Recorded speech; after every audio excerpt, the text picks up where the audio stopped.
जय श्री शंभू। मेरे प्यारे भक्तों, आप सभी को हरितालिका तीज की हार्दिक शुभकामनाएं। तो चलिए भक्तों, आज इस वीडियो में जानेंगे हरितालिका तीज कब है, हरितालिका तीज से संबंधित महत्वपूर्ण बातें और नहाए खाए से लेकर पारण तक के बीच में जितनी भी महत्वपूर्ण नियम है और कार्य है भी व्रत में किन किन बातों का ध्यान रखना चाहिए, कौन कौन सी चीज हमें नहीं लेना है, बाल कब धोना है, सरगी का शुभ मुहूर्त क्या है, सरगी में क्या खाना है, क्या नहीं खाना है, संपूर्ण नियम विधि आज हम इस वीडियो में जानेंगे। तो वीडियो थोड़ा सा लंबा हो सकता है या फिर बाद हो सकता है, तो आप वीडियो को पूरा ही देखें, तभी आपको समझ में आएगा। व्रत में अच्छे से सभी नियमों को अपनाना है। कोई भी कार्य ऐसा नहीं है जो आपको रह गया है या छूट गया है, तो पहली बार व्रत करेंगे उनके लिए तो और भी अधिक लाभकारी होगा। जो प्रेग्नेंट है उन्हें किन बातों का ध्यान रखनी चाहिए और कुछ इस वीडियो में यह भी बताएंगे। तो चलिए वीडियो को शुरू करते हैं। इससे पहले भक्तों, अगर आपको मेरा वीडियो थोड़ा सा भी अच्छा लगता है तो प्लीज आप हमारे चैनल को सब्सक्राइब कर लीजिएगा और बेल आइकन को भी ऑन कर लीजिएगा, जिससे आने वाली हर एक वीडियो की नोटिफिकेशन सबसे पहले आपको मिल सके। तो चलिए भक्तों, शुरू करते हैं और सभी महत्वपूर्ण नियम बातें जान लेते हैं हरितालिका तीज से संबंधित। ठीक है, तो सबसे पहले भक्तों, आप सभी को हरितालिका तीज की हार्दिक शुभकामनाएं इन एडवांस। और साथ में एक चीज और बताते हैं, हरितालिका तीज का व्रत इस साल 2025 में जो लोग इच्छुक हैं, उठाना चाहती हैं, जो माता बहनें इस साल पहली बार व्रत रख रही है, तो आप लोग व्रत रख सकती हैं। बहुत ही शुभ संयोग बना रहे हैं। किसी भी प्रकार का अधिक मांस या फिर माल मांस नहीं है, आप लोग उठा सकते हैं। सबसे पहले भक्तों, आपको बता दें कि 2025 में हरितालिका तीज का व्रत कब रखा जाएगा। 26 अगस्त को दिन मंगलवार का पड़ रहा है। ऐसे में 2 वीडियो हम पहले ही डाल चुके हैं, आप उनको जाकर भी देख सकते हैं। वहां पर भी जानकारी दी गई है कि हरितालिका तीज कब है, कब नहीं। इस वीडियो में केवल और केवल नहाए खाए से संबंधित और परांत की महत्वपूर्ण नियम विधि जानेंगे। तो सबसे पहले बार तो व्रत को उठाना है, और यह भादो महीने के भाद्र पक्ष यानी कि भादो महीने के शुक्ल पक्ष की तृतीया के दिन हम हरताल का तीज का व्रत रखते हैं। और यह जो व्रत है ना, सुहागन के लिए, यानी कि सुहागन स्त्रियां इस व्रत को अखंड सौभाग्य के लिए रखती हैं। और यह व्रत निर्जला निराकार रखा जाता है। 24 घंटे का मतलब इस सूर्योदय से लेकर अगले दिन सूरज रहता गया व्रत होता है। ऐसे में आप लोग जो भी 24 घंटे का यह व्रत रखा जाता है, और जिस नहीं रहा जाता वह पूजा पाठ करके अपना व्रत खोल भी लेते हैं। तो आगे आपको इस वीडियो में नियम भी बताएंगे कि आपको अपना व्रत कब खोलना है, कब नहीं। हरितालिका तीज व्रत का इस साल 26 अगस्त को किया जाएगा। मंगलवार के दिन व्रत रहेगा, तो उसकी एक दिन पहले ही हम नहाए खाएं करेंगे। व्रत में नहाए खाएं बहुत ही महत्वपूर्ण है। नहाए खाएं आपको सोमवार को ही करना है। सोमवार का दिन बहुत ही शुभ पड़ रहा है। यह भगवान शिव को समर्पित होता है, यानी कि 25 अगस्त को आपको नहीं खाए करना है। सोमवार के दिन आप लोग बोल वगैरह धो लीजिएगा। व्रत वाले दिन आपको नहीं धोना है, उसे एक दिन पहले ही, तो क्योंकि सोमवार का दिन बहुत ही शुभ पड़ रहा है। कुछ लोग सोमवार को बोल नहीं धोते हैं, तो देखिए, व्रत से पहले ही बाल धोना सही माना जाता है। कोई भी त्योहार होता है तो आप बैल पहले ही धो लें। मंगलवार के दिन तो बोल बिल्कुल भी नहीं धोना चाहिए, क्योंकि वह बड़ा दिन माना जाता है। अगर आप सोमवार को नहीं धोते तो आप मंगलवार को भी धो सकते हैं। और जैसे कि शुद्ध सात्विक, उसके बाद आपको भोजन करना है। आपको लहसुन प्याज का सेवन नहीं करना है। तो 2 ऑप्शन है, या तो संडे को धुएं बोल, या फिर मंडे को बोल रो को धोकर उसके बाद बिना लहसुन का भजन आप ग्रहण करें। देखिए, जिनके पति गुस्सा करने लगते हैं कि रोज रोज जैसे प्याज लहसुन नहीं मिला रहे, ऐसे में भी यह समाचार दें कि घर परिवार के लोग शिक्षक करते हैं, तो आप प्याज लहसुन उनके लिए बना सकते हैं, पर खुद ना खाएं। खुद के लिए आप अलग से बना लीजिएगा, लेकिन प्याज लहसुन घर के लोगों के लिए आप बना सकते हैं, क्योंकि यह सुहाग का व्रत है। जात या व्रत वगैरह में तो बिल्कुल भी नहीं खा सकते, लेकिन इसमें तो आप मन लीजिएगा, किसी कारण बस आप बाहर है कहीं, तो आप लोग खा सकते हैं। मतलब मजबूरी में आप लोग खा सकते हैं। घर में तो ना आए तो सबसे बेहतर है कि नहीं खाएं, ऐसा हमारा सही माना जाता है। और बैंगन मूली वगैरह खाकर व्रत ना रखें। मशहूर की दाल वगैरह भी हमें नहीं खानी चाहिए। नहीं खाई के दिन बचे, यानी कि इस दिन आपको बचाना है, क्योंकि इस शिव जी का व्रत है। माता पार्वती से अखंड सौभाग्य के लिए प्रार्थना करते हैं और भगवान करे कि आप सभी माता बहनों के साथ, मतलब हमारा कहने का मतलब है कि आप सभी माता बहनों की जो भी इच्छा है वह पूरी हो। सभी को सौभाग्य, अखंड सौभाग्य का आशीर्वाद मिले। भगवान से हमारी है प्रार्थना है कि ठीक है, तो उसके बाद अगले दिन हम व्रत रखेंगे। व्रत के पहले वाले दिन सरगी खाना होता है। सरगी में बोर में जैसे कि कौवे का आवाज आपके कानों में नहीं आनी चाहिए। तब तक लास्ट आपको टाइमिंग बता दें कि लगभग आपको 43 से अधिक नहीं होना चाहिए और 4 बजे से पहले, क्योंकि 4 बजे 3 मिनट के समय ब्रह्म मुहूर्त का माना जाता है। इस समय पर आप सरगी खा सकते हैं। देखिए, तो कई लोग होते हैं जो 12 बजे के बाद का लेते हैं, पर ऐसा नहीं करना है। यानी कि जो कौवे की आवाज कानों तक आने से पहले हमारी सरगी हो जानी चाहिए। और जो लोग जैसे कि 12 बजे, रात के 12 बजे कुछ भी खा लेते हैं, पी लेते हैं, वह सरगी नहीं करते। लेकिन हमारे घर में सरगी किया जाता है और भी जगह किया जाता है। बोर में सूर्योदय से पहले, जैसे मंगलवार को सूर्योदय होगा तो व्रत प्रारंभ हो जाएगा। उसके पहले आप लोगों को सरगी ले लेना है, जैसे कि अन्य खाना चाहिए। और एक दिन पहले ही थोड़ा सा मसाला वगैरह, स्पाइस चीज, ओली चीज है, चलिए चीज हमें काम खानी चाहिए। मीठा भी कम खाना चाहिए और इसमें भुजिया वगैरह हम बनाते हैं। तो देखिए, बच्चे मांगने लगते हैं तो पहले बनाकर आप भगवान के लिए, शिव भगवान के लिए निकल कर अलग रख दीजिएगा। और बच्चों से बड़ा कुछ नहीं होता, बच्चों को आप लोग दे सकते हैं। और प्रसाद वगैरह आप लोग पहले ही बना सकते हैं। व्रत से 2-3 दिन पहले भी बना सकते हैं। इसमें गुजिया बनाते हैं, और भी क्या नाम आपके यहाँ क्या बोलते हैं, आप कमेंट बॉक्स में बताएं। शाह बनाते हैं तो आप लोग बना लीजिएगा, और बच्चे मांगते हैं तो उन्हें जरूर दीजिएगा। मना मत कीजिएगा, क्योंकि बच्चे भगवान का रूप होते हैं। पूजा के लिए आप अलग निकाल दीजिएगा, उसके बाद आप बच्चों को दे दीजिएगा। इसके बाद आपको बता देकर कि आप लोग बोर में, सरगी में आप लोग नारियल पानी, जूस, नींबू, चीनी का जूस, हल्का फ्रूट ले सकते हैं। मिठाई, दही, ठंडी चीज, खीर, सेब, संतरा जो भी मिल जाए वह आप ले सकते हैं। सभी चीजों को आप खा सकते हैं जो हमने आपको बताई है, तो आपको बिल्कुल प्यास नहीं लगेगी। सुबह में उठकर अगर आप स्नान कर लीजिएगा, स्नान करके ब्रश वगैरह आप समय पर कर सकते हैं। रात में ही ब्रश कर लीजिएगा। कुछ लोगों का केस होता है कि झूठ वगैरह फंस जाता है तो वह निकल जाता है। सुबह में आप लोग दातून भी कर सकते हैं, या खुद का अपना नॉर्मल ड्रेस से, ब्रेस्ट से आप ब्रश कर सकते हैं। चाय पी सकते हैं, मेडिसिन ले सकते हैं। जो लोग बीमार हैं वह मेडिसिन वगैरह ले सकते हैं। यह सब चीज आप खाकर, और जैसे व्रत रखते हैं उसे समय अनाज नहीं खाते। आप लोग अनाज ना खाएं, पानी, चाय, यह सब शरबत ले सकते हैं। और इसके बाद से आप एक बार और ब्रश कर लीजिएगा। कुछ मुंह में फंस गया तो वह सब निकल जाएगा। उसके बाद से हमारा व्रत जाएगा। आपका ही माता और बहनों का प्रश्न होता है कि क्या हम सरगी खाकर सो सकते हैं? जी, सो सकते हैं, लेकिन जो भी नाइट ड्रेस वगैरह पहने हैं उसको बदल दीजिएगा। स्नान कीजिएगा या नहीं कीजिए, कर लीजिएगा। सबसे बेहतर है कि आप अपने घर का कारण वगैरह सुबह ही आप लोग कर लीजिएगा, क्योंकि व्रत के दौरान प्याज लगती है। झाड़ू, पोछा, बर्तन वगैरह आप पहले ही कर लीजिएगा।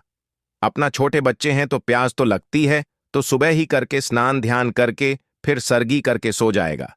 जितना होता है उतना ही कीजिएगा। बहुत ज्यादा दीप करने की कोई जरूरत नहीं है। बातों को ध्यानपूर्वक समझ लीजिएगा। भक्तों, वीडियो अगर थोड़ा सा भी बड़ा हो जाए तो आप उसको ध्यानपूर्वक की समझें, क्योंकि इस वीडियो में हमने आपको सभी प्रकार की जानकारी देने की कोशिश की है। आपको कहीं और जाने की जरूरत नहीं पड़ेगी, पर आप इस वीडियो को पूरे ध्यान से लास्ट तक देखेंगे तो आपको सब अच्छे से समझ आ जाएगा। देखिए, जब आप लोग सरगी के लिए उठते हैं ना, तो पहले आराम वगैरह लगाकर सोएगा। मान लीजिएगा कि जब उठते हैं तो आपने जो भी रिश्तेदार हैं, बहाने हैं, भाभी है, नंद है, दीदी है, जो भी लोग हैं उनको कोशिश कीजिएगा कि हमें उठा दीजिएगा। इस प्रकार से अगर आप उठ जाओगे तो किसी की सरगी नहीं रहेगी, क्योंकि अगले दिन बहुत सारी बहनों का कमेंट आने लगता कि हम तो उठ ही नहीं पाए, तो अब हम कैसे सरगी लें। भक्तों, चलिए अब हम आपके यहां पर पूजा विधि बताएंगे कि आपको पूजा कैसे करना है।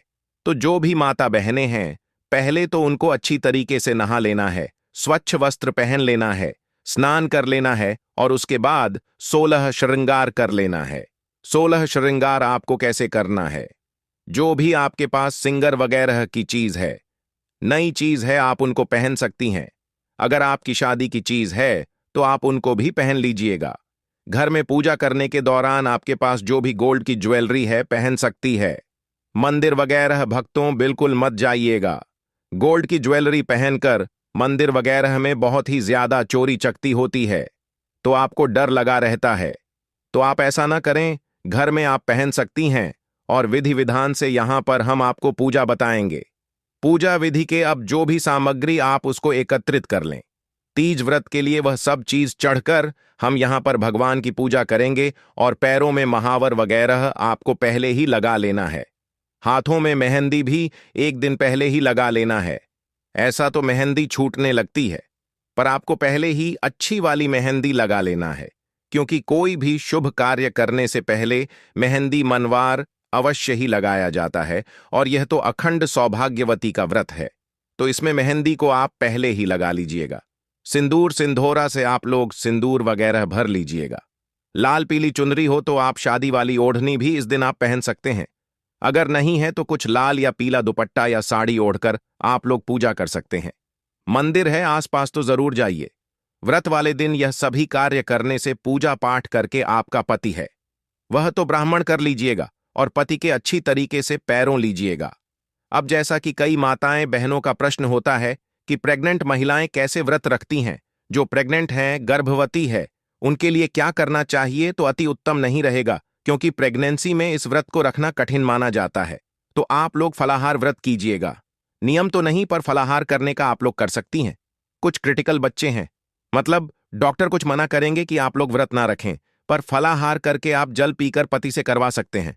इतने सारे ऑप्शन हैं, आप लोग देख लीजिएगा किस विधि से करना है। चलिए अब आगे पूजा पाठ, फिर हम रात में सो जाएंगे। कुछ लोग यह भी प्रश्न रहता है कि क्या आप रात में इस व्रत में सो सकते हैं या नहीं सो सकते, इस दौरान हमें क्या करना चाहिए। तो आप लोग जैसे कि भजन कीर्तन वगैरह करते हैं, कुछ लोगों के यहां पर शिव पार्वती के गीत वगैरह गाते हैं। अगर जगह नहीं है, हरितालिका तीज व्रत भगवान शिव पार्वती को समर्पित है। इसे भाद्रपद मास के शुक्ल पक्ष की तृतीया तिथि को किया जाता है। इस व्रत का विशेष महत्व है क्योंकि इसे निर्जला व्रत बिना जल पिए भी रखा जाता है। महिलाएं अपने पति की लंबी आयु, सौभाग्य और अखंड सुहाग के लिए तथा अविवाहित कन्याएं अच्छे वर की प्राप्ति के लिए यह व्रत करती हैं। आपको हरितालिका तीज पूजा विधि विस्तार से व्रत की तैयारी। तीज से एक दिन पहले महिलाएं 16 श्रृंगार करती हैं। रात को व्रत का संकल्प लेकर निर्जला व्रत का नियम करती है। सुबह स्नान करके स्वच्छ वस्त्र विशेषकर लाल, हरे या पीले पहनती हैं।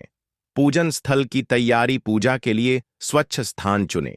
मिट्टी से भगवान शिव, माता पार्वती और गणेश जी की प्रतिमा बनाएं या मूर्ति चित्र स्थापित करें। पीली लाल चुनरी, फूल, बेलपत्र, दूर्वा, धतूरा, अक्षत, फल, मिठाई, कुमकुम, रोली, दीपक आदि पूजा सामग्री रखें। संकल्प और व्रत विधान। व्रती हाथ में जल, अक्षत, फूल लेकर संकल्प करती है, मैं भगवान शिव पार्वती की पूजा करूंगी, निर्जला व्रत रखूंगी और यह व्रत पति की लंबी उम्र, सुख समृद्धि या अच्छे वर की प्राप्ति के लिए कर रही हूं। अब गणेश जी का पूजन करें। हरितालिका तीज की पूजा। भगवान शिव का पूजन शिवलिंग या मूर्ति पर गंगाजल, दूध, दही, शहद, घी और शक्कर से अभिषेक करें। बेलपत्र, धतूरा, आंख की माला चढ़ाएं। धूप, दीप, फल और मिठाई अर्पित करें। माता पार्वती का पूजन। माता पार्वती को सुहाग की वस्तुएं, चूड़ियां, बिंदी, साड़ी, सिंदूर, मेहंदी आदि अर्पित करें। माता को श्रृंगार करके चुनरी ओढ़ाएं। तीज व्रत कथा का श्रवण। हरितालिका तीज की कथा सुनना सुनाना अनिवार्य है। कथा का सार यह है कि माता पार्वती ने कठोर तप कर भगवान शिव को पति रूप में प्राप्त की। आरती। शिव पार्वती गणेश जी की आरती करें। महिलाएं मिलकर भजन कीर्तन करती हैं। व्रत का पारण। व्रत निर्जला रखा जाता है और अगले दिन सुबह सूर्योदय के बाद पारण होता है। पारण फलाहार या जल से किया जा सकता है। हरितालिका तीज व्रत का महत्व। यह व्रत स्त्रियों के लिए सौभाग्यवर्धक माना गया है। कुंवारी कन्याओं को योग्य वर की प्राप्ति होती है। पति पत्नी के संबंध में प्रेम, अटूट बंधन और सुख समृद्धि बनी रहती है। माता पार्वती की कृपा से घर परिवार में खुशहाली आती है। धन प्राप्ति के लिए दान हरतालिका तीज के दिन धन की प्राप्ति और घर में लक्ष्मी की कृपा बनाए रखने के लिए विशेष दान करने का विधान है। शास्त्रों में कहा गया है कि इस दिन किया गया दान सामान्य दिनों की तुलना में 100 गुना फल देता है। यदि घर में धन रुक जाता है या बार बार आर्थिक संकट आता है तो व्रती स्त्रियों को शिव पार्वती की पूजा के बाद सुवर्ण अथवा चांदी के सिक्के, तांबे के पात्र, पीले वस्त्र और हल्दी चावल का दान करना चाहिए। यह दान विशेषकर ब्राह्मणों, पंडितों या योग्य पात्रों को करने से धन लाभ होता है। इसके साथ ही सुहागन स्त्रियों को सिंदूर, चुनरी और श्रृंगार सामग्री भेंट करने से भी घर में बरकत आती है।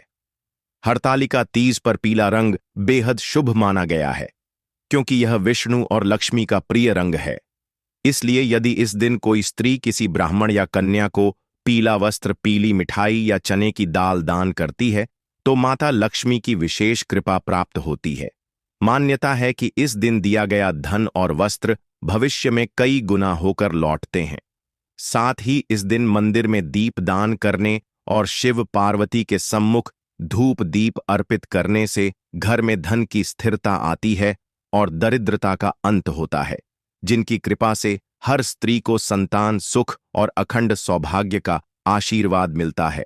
जिन दंपत्तियों को पुत्र सुख की कामना हो उन्हें इस दिन कुछ विशेष दान करने चाहिए। शास्त्रों में बताया गया है कि इस तिथि पर फलदान और अन्नदान संतान प्राप्ति के लिए अत्यंत शुभ माना गया है। विशेषकर नारियल, अनार, केला और मौसमी जैसे फल बच्चों या जरूरतमंदों को देने से पुत्र प्राप्ति का योग प्रबल होता है। इसके अतिरिक्त छोटे बच्चों को दूध, दही और मिठाई खिलाने तथा गौ माता को हरा चारा और गुड़ खिलाने का विशेष महत्व है। गौ सेवा को पुत्र प्राप्ति का वरदान देने वाली मानी जाती है। कई परंपराओं में यह भी कहा गया है कि यदि इस दिन कोई स्त्री किसी बालक को नए वस्त्र पहनाकर भोजन कराती है और उसके माथे पर तिलक करती है तो उसकी कोख फलती फूलती है और संतान सुख मिलता है। पूजा के समय व्रती स्त्रियां संतान सुखम में देह शिव पार्वतीय नमः मंत्र का जाप करें और संतान प्राप्ति की कामना रखें। हरतालिका तीज के दिन इस प्रकार फल और अन्न का दान करके माता पार्वती का आशीर्वाद लिया जाए तो शीघ्र ही संतान सुख की प्राप्ति होती है और घर में पुत्र रत्न का जन्म होता है। मनोकामना पूर्ण करने के लिए दान। हरतालिका तीज का व्रत मनोकामना सिद्ध के लिए अत्यंत प्रभावी माना जाता है। कहा जाता है कि जिस प्रकार माता पार्वती ने शिवजी को पति रूप में पाने के लिए कठोर तपस्या की और अपनी इच्छा पूर्ण की, उसी प्रकार इस व्रत और दान से भी मनुष्य की अधूरी इच्छाएं पूरी होती हैं। यदि किसी की विशेष मनोकामना जैसे विवाह में रुकावट, नौकरी, व्यापार में बाधा या पारिवारिक कलह हो तो इस दिन तांबे का लोटा, दीपक, तेल और घी का दान करना चाहिए। तांबा भगवान सूर्य और मंगल का प्रतीक है और इन ग्रहों की प्रसन्नता से जीवन में अड़चनें दूर होती हैं। व्रती स्त्रियां हरतालिका तीज की रात शिव पार्वती के सामने 11 दीपक घी से जलाकर रखें और अपनी मनोकामना मन में रखकर प्रार्थना करें।